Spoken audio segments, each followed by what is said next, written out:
ಲೋಕಸಭೆ ಚುನಾವಣೆಗೆ ಕಾಂಗ್ರೆಸ್ ರಣತಂತ್ರವನ್ನ ಹೆಣಿತಾ ಇದೆ. ನಿನ್ನೆ ಮಧ್ಯಾಹ್ನದಿಂದ ರಾತ್ರಿಯವರೆಗೂ ಕೂಡ ಸರಣಿ ಸಭೆಯನ್ನ ನಡೆಸಲಾಯಿತು.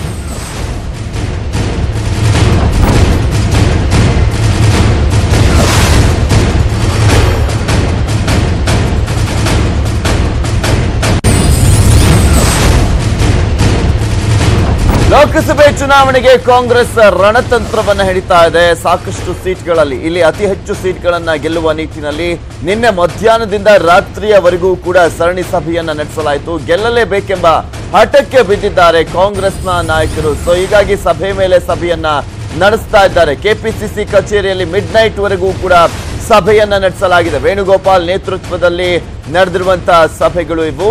ಮೈತ್ರಿ ಪಕ್ಷದ ಅಭ್ಯರ್ಥಿಗಳನ್ನ ಗೆಲ್ಲಿಸಲು ರಣತಂತ್ರವನ್ನ ಕೂಡ ಹೆಣೆಯಲಾಗಿದೆ. ಈ ಒಂದು ಸಭೆಯಲ್ಲಿ ಮೈತ್ರಿ ಅಭ್ಯರ್ಥಿಯನ್ನ ಗೆಲ್ಲಿಸುವ ಹೊಣೆಯನ್ನ ಸಚಿವರ ಹೆಗಲಿಗೆ ವಹಿಸಲಾಗಿದೆ. ಅಭ್ಯರ್ಥಿ ಗೆಲುವಿಗೆ ಶ್ರಮಿಸಿ ಅಂತ ಕೆಸಿವಿ ಖಡಕ್ ಸೂಚನೆಯನ್ನ ಕೂಡ ಕೊಟ್ಟಿದ್ದಾರೆ.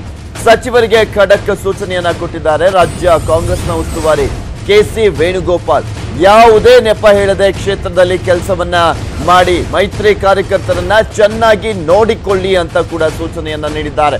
ಯಾವುದೇ ಮನಸ್ತಾಪ ಬರದಂತೆ ಎಚ್ಚರವನ್ನ ಕೂಡ ವಹಿಸಬೇಕು ಅಂತ ತಮ್ಮ ನಾಯಕರುಗಳಿಗೆ ಸೂಚನೆಯನ್ನ ಕೊಟ್ಟಿದ್ದಾರೆ ಕೆಸಿವಿ. ಕೈಮತಗಳು ಬಿಜೆಪಿಗೆ ಹೋಗದಂತೆ ಎಚ್ಚರವನ್ನ ವಹಿಸಬೇಕು. ಜೆಡಿಎಸ್ ಬೆಂಬಲಿಗರನ್ನ ವಿಶ್ವಾಸಕ್ಕೆ ತೆಗೆದುಕೊಳ್ಳಿ. ಸಚಿವರುಗಳಿಗೆ ಚುನಾವಣೆ ಪಾಠವನ್ನ ಮಾಡಿದ್ದಾರೆ ರಾಜ್ಯ ಕಾಂಗ್ರೆಸ್ನ ಉಸ್ತುವಾರಿಯಾಗಿರುವಂತಹ ಕೆಸಿ ವೇಣುಗೋಪಾಲ್. ಆಯಾ ಕ್ಷೇತ್ರ ಉಸ್ತುವಾರಿಯನ್ನ ಸಚಿವರಿಗೆ ಚುನಾವಣಾ ಹೊಣೆಯನ್ನ ನೀಡಲಾಗಿದೆ. ದೊಡ್ಡ ಕ್ಷೇತ್ರಗಳ ಹೊಣೆ ಇಬ್ಬರು ಸಚಿವರ ಹೆಗಲಿಗೆ ಹಾಕಲಾಗಿದೆ. ನಿನ್ನೆ ನಡೆದಂತಹ ಸಭೆಯಲ್ಲಿ ಈ ಬಗ್ಗೆ ಪ್ರಮುಖವಾಗಿ ಚರ್ಚೆಯನ್ನ ಮಾಡಲಾಗಿದೆ. ಅತಿ ಹೆಚ್ಚು ಸ್ಥಾನಗಳನ್ನ ಗೆಲ್ಲುವ ನಿಟ್ಟಿನಲ್ಲಿ ರಣತಂತ್ರವನ್ನ ಕೂಡ ಹೆಣೆಯಲಾಗಿರುವಂಥದ್ದು. ಪ್ರಮುಖವಾದಂತಹ ಕ್ಷೇತ್ರಗಳ ಹೊಣೆಗಳನ್ನ ಆ ಒಂದು ಸಚಿವರುಗಳಿಗೆ ನೀಡಲಾಗಿದೆ. ಇಲ್ಲಿ ಪ್ರಮುಖವಾಗಿ ರಾಜ್ಯ ಕಾಂಗ್ರೆಸ್ನ ಉಸ್ತುವಾರಿಯಾಗಿರುವಂತಹ ಕೆಸಿ ವೇಣುಗೋಪಾಲ್ ಅವರ ನೇತೃತ್ವದಲ್ಲಿ ಈ ಒಂದು ಸಭೆ ನಡೆಯಿತು.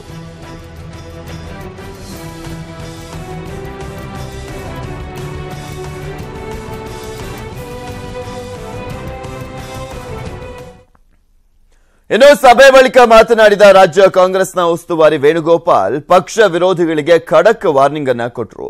ಬಿಜೆಪಿಗೆ ತೆರೆಮರೆಯಲ್ಲೇ ಕಾಂಗ್ರೆಸ್ ಕಾರ್ಯಕರ್ತರು ಬೆಂಬಲವನ್ನ ನೀಡಿದ್ದಾರೆ. ಕಠಿಣ ಕ್ರಮ ಅಂತ ಎಚ್ಚರಿಕೆಯನ್ನ ಕೂಡ ನೀಡಿದ್ರು.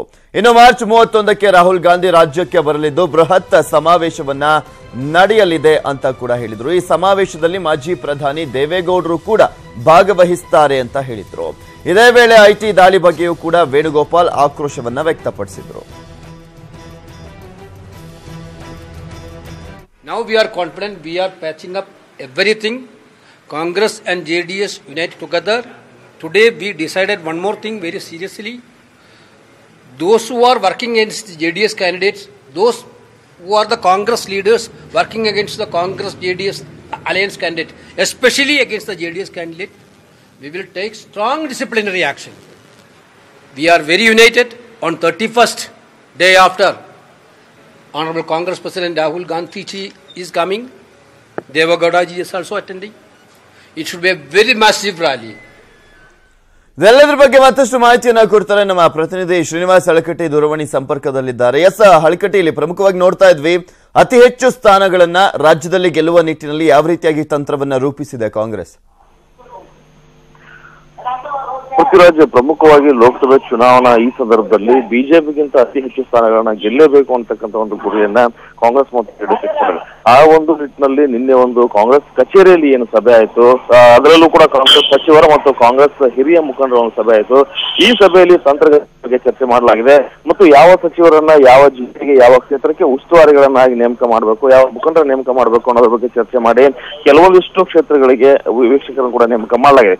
ಪ್ರಮುಖವಾಗಿ ದಾವಣಗೆರೆ ಮತ್ತು ಧಾರವಾಡನ್ನ ಹೊರತುಪಡಿಸಿದ್ರೆ ಎಲ್ಲ ಕ್ಷೇತ್ರಗಳಿಗೂ ಕೂಡ ಒಂದು ವೀಕ್ಷಕರನ್ನ ನೇಮಕ ಮಾಡಲಾಗಿದೆ. ಅಂದ್ರೆ ಗೆಲ್ಲಲೇಬೇಕು ಅಂತಕ್ಕಂಥ ಒಂದು ದೃಷ್ಟಿಯನ್ನು ಇಟ್ಟುಕೊಂಡು ಮತ್ತು ಸಮರ್ಥ ನಾಯಕರನ್ನೇ ಅಲ್ಲಿ ವೀಕ್ಷಕರನ್ನಾಗಿ ನೇಮಕ ಮಾಡಲಾಗಿದ್ದು ಮತ್ತು ಕೆಲವೊಂದಿಷ್ಟು ಕಡೆ ಒಂದು ಕಾಂಗ್ರೆಸ್ ಕಾರ್ಯಕರ್ತರು ಬಿಜೆಪಿ ಅಭ್ಯರ್ಥಿಗಳಿಗೆ ಸಪೋರ್ಟ್ ಮಾಡ್ತಾ ಇದ್ದಾರೆ ಅಂತಕ್ಕಂಥ ಒಂದು ಮಾಹಿತಿಯನ್ನು ಹರಿಸಿರ್ತಕ್ಕಂಥ ಕಾಂಗ್ರೆಸ್ ಉಗ್ರವಾಗಿರ್ತಕ್ಕಂಥ ಒಂದು ಎಚ್ಚರಿಕೆಯನ್ನು ಕೊಟ್ಟಿದೆ.